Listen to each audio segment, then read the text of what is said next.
Bonjour, ici François Hébert. Alors pour ceux qui me connaissent déjà, bon retour, et pour ceux qui ne me connaissent pas encore, je vous invite à visiter mon site web www.l'odyssée-formation-au-pluriel.com où vous allez vite découvrir que nous sommes la ressource numéro 1 en francophonie pour les traducteurs et traductrices qui veulent passer main de leurs outils informatiques. Alors cette semaine, je veux vous parler de la différence entre un bitexte et une mémoire de traduction, parce que c'est vraiment une question qui revient souvent. Alors, dans les deux cas, l'objectif principal est le rappel d'anciennes traductions. Donc, ne pas avoir à retraduire plusieurs fois la même chose. Par contre, la manière dont c'est fait diffère beaucoup selon le choix. Alors, ça fait que dans chacun des cas, il va y avoir des avantages et des inconvénients. Alors, aujourd'hui, évidemment, on va juste voir un bref aperçu du sujet parce que c'est quelque chose de quand même complexe. Mais je crois qu'après la petite démonstration, vous allez tout de suite avoir une idée plus claire du sujet. Alors, allons-y. Alors, qu'est-ce qu'un bitexte? En termes simples, c'est tout simplement l'alignement d'un texte et de sa traduction. Par exemple, ici, j'ai deux fichiers Word. Air Quality EN, le fichier anglais, et Air Quality FR, sa traduction.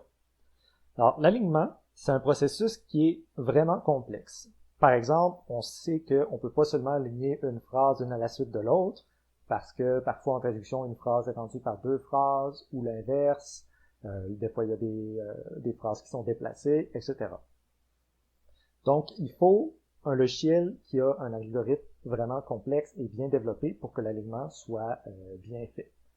Donc, l'alignement, c'est pas un processus qui est 100% parfait, mais plus l'aligneur est sophistiqué, plus le résultat va être intéressant.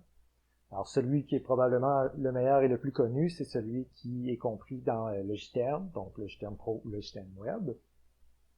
Donc, on utilise un aligneur pour aligner nos deux fichiers ici, et on obtient un bitexte. Alors, voici à quoi ressemble le bitexte une fois aligné. Alors, on voit que c'est un fichier, et il a tout simplement divisé le texte ici par phrase. Donc, on avait trois phrases, trois alignements, et voilà, c'est tout simplement le bitexte, un fichier. En plus, on voit que le bitexte, c'est un fichier .xml. Et un fichier XML peut être ouvert par n'importe quel navigateur Internet, comme Chrome ou Explorer ou Firefox. Donc ça, c'est bien parce que ça veut dire on n'a pas besoin de, par exemple, Logiterm pour lire un bitexte. Alors c'est quand même un détail important parce qu'on pourrait vouloir partager ces données-là avec des collègues qui n'ont pas nécessairement Logiterm ou d'autres logiciels à base de bitexte. Donc, dès qu'ils ont un navigateur Internet, ils peuvent ouvrir le bitexte et le consulter. La mémoire de traduction, quant à elle, est plus similaire à une base de données, un peu comme on retrouverait dans un fichier Excel. Contrairement au bitexte, contrairement au bitexte qui est seulement créé une fois que la traduction est terminée, la mémoire de traduction, elle, se remplit au fur et à mesure que vous traduisez. Dans votre gestionnaire de mémoire de traduction, comme SDL Trados, Studio, WordFast ou MemoQ par exemple, le texte à traduire est déjà divisé en segments. Habituellement, un segment est une phrase. Puis chaque fois que vous traduisez un segment et que vous l'enregistrez, la mémoire de traduction est mise à jour. Donc, par exemple, si on avait un fichier Excel, dès qu'on traduit une phrase puis qu'on l'enregistre, la donnée serait ajoutée ligne par ligne. Donc, la paire ici serait ajoutée en premier. Ensuite, on traduit une autre phrase. La paire est ajoutée ici. Et on continue le texte comme ça. Chaque logiciel utilise son propre format de mémoire de traduction.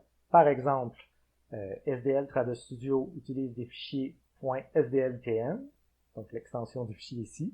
Puis pour pouvoir lire ces fichiers avec d'autres outils, il faut d'abord les convertir dans le format international des mémoires de traduction, les fichiers .tnx. Donc, admettons que je travaille avec SDL Trados Studio, j'ai ma mémoire SDLTM que j'alimente au fur et à mesure. Donc, ici, j'utilise un fichier Excel, mais c'est seulement pour vous donner une image. Donc, j'alimente ma mémoire au fur et à mesure que je traduis.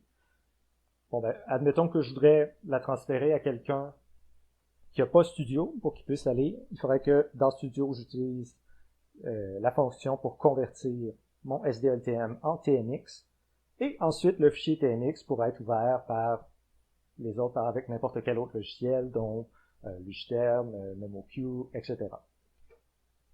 Alors voilà, en gros, c'est la différence entre le bitexte et le mémoire. Alors j'espère que c'est un petit peu plus clair. Alors la semaine prochaine, on va voir des exemples concrets puis je vais pouvoir vous présenter aussi certains avantages et inconvénients de chacun des formats. Sur ce, je vous souhaite une bonne journée et je vous dis à très bientôt!